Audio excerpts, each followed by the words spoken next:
Well, yeah, it's getting tough out there. Yeah, no doubt. I work in home invasions mostly. Some murder, occasional rape if she's hot, or really bitchy. And I'm a huge advocate of gun control, absolutely. Competition is stiff, and it doesn't help that every time I kick in a door or smash a window, that I face the possibility of being shot and killed. Yes, I've got 2 guns in my hand. Is it okay to shoot him if he comes in the store? Well, you have to do whatever you can do to protect yourself. I can't tell you that you can do that, but you do what you have to do to protect your baby. Recently widowed, Sarah had to protect not only herself, but also her 3-month-old son. With her shotgun loaded, Sarah waited to see if anyone would break in. I waited for 21 minutes while he busted in my house.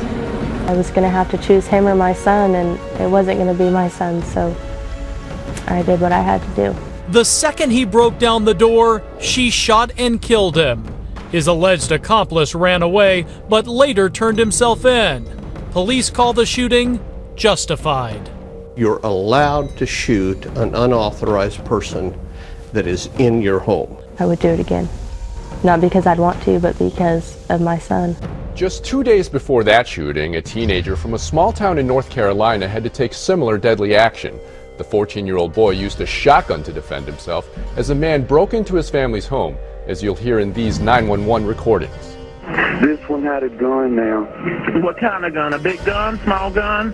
He had probably a handgun, and he came around the corner, pointed it at me. When he did, I fired 2 shots. And just this week near San Francisco, a 90-year-old retired sheriff's deputy shot a burglar 3 times in his home. The suspect survived and faces charges of attempted murder and burglary. You have to make a choice, you or him, and I chose my son over him.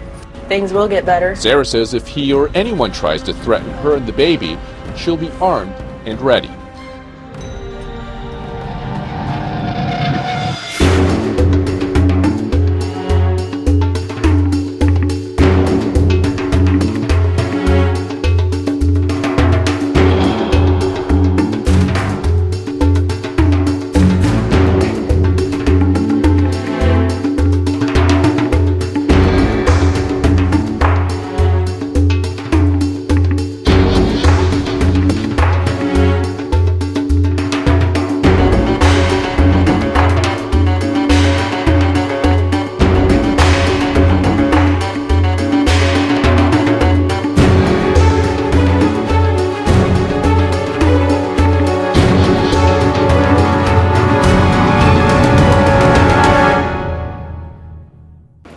Listen, the fact is, allowing citizens to own guns creates a hostile work environment for me and my associates.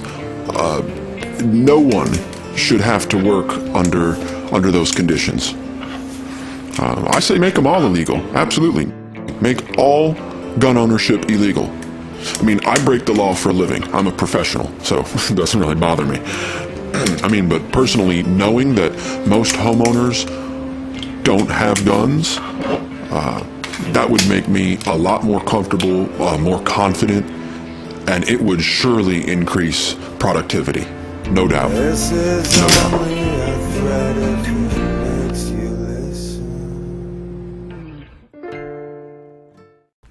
They told me to give it up. Didn't give me a chance. He just shot. John Lee is talking about the 3 armed robbers who jumped him and shot him here in the parking lot of his Palmetto Bay apartment complex yesterday morning. I would have gave it up, but he gave me no chance. He told me to give it up and shot. And the first bullet hit me in my hand. Like I said, it spun me around. My first instinct was to go for my gun and start shooting back and defend myself. Lee, a father of 4 and supervisor at Sam's Club, was able to defend himself because he has a permit to carry a gun. It's rough out there. You never know. So I decided to get my concealed weapon permit a few years ago, hoping I never had to use it. He used it only after the first slug hit him. I reached for it, I started firing shots. I must have got hit a couple more times. I didn't feel it at the time. I just started firing shots. The guys ran off. Lee was hit 4 times in the hand, the arm, and twice in the gut. When I looked down on my shirt, I seen blood just skiing everywhere. I took my shirt off. That's when I knew I was hit. He's convinced this bloody scene would have been a fatal one had he not fired back, that the robbers, who made no attempt to conceal their faces, were bent on murder. If I wouldn't have had that gun on me, I wouldn't be talking to you right now. That's how I feel. They would have finished you. They would have finished me off. Yes, sir. He was determined that wasn't going to happen, wasn't going to leave his children without their dad. This was the scene in East Memphis moments after a diamond dealer shot 2 would-be robbers. Cops say 2 other crooks are on the run right now. 2 of the would-be robbers are at the Med tonight in critical condition, and tonight the search is on for the other 2 people responsible. They apparently have been stalking him, tracking him, and trying to find the right time to jump him. They definitely knew who he was, why he was coming to the building. What they didn't know is the jewelry salesman also had a permit to carry a gun. Police say 4 men tried to rob him as he left this building. I heard gunshots. As he shot 2 of the would-be robbers. When the other 2 jumped in the car and drove away. Here's the kind of story that makes you say, yes. A trio of would-be burglars picked the wrong Albuquerque house to break into. Police say when the 3 teens pried open the door, a brave little girl was waiting for them, locked and loaded. 11-year-old Alyssa Gutierrez took matters into her own hands yesterday when 3 burglars broke into her home. I was planning if they came right next to me, I would shoot them. But Gutierrez never got the chance. Police say she spooked Miguel Marquez, Eduardo Zupiate, and Jesus Quintana. My heart kept on pounding and pounding. Anxious family and friends crossed the yellow tape into a surreal crime scene. A 15-year-old boy and his 12-year-old sister had been home alone in the Mount Royal Village subdivision.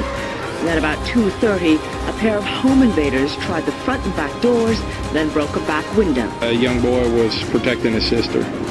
You know, he was in fear for his life and for his sister's life. The brother grabbed his father's assault rifle and knew what to do with it. The home invaders fled, leaving a trail of blood. 1 would-be robber is shot dead, and 3 others are on the loose right now. The tire store employee told police he pulled a gun and started shooting when 4 men tried to rob him. Yes, an armed store owner wins another one. He shoots and kills a robber, and now police are looking for 3 that got away and their getaway car. This was another case of a business owner who protected his property with his own gun, in the 2nd time this week. There's nothing that really I did wrong. I'm sitting here and these people come in with guns. I mean, I didn't go out in the street looking for them. I was hoping after the first shot they'd go, but they did. I fired twice more, then they started running. Once and waited. And The second, and then I fired more. They fired, I think, 3 times. I'm sad. I'm sad for those mothers. I ain't got no sons today. I know what that's like. I had a son who was 33 years old, shot himself through the head. I know what that's like. And I've had a lot of other break-ins and robberies and trucks hijacked. My guy going to the bank held up. A lot of things, but the guys coming in with the guns are the worst ones. You never know what they're going to do.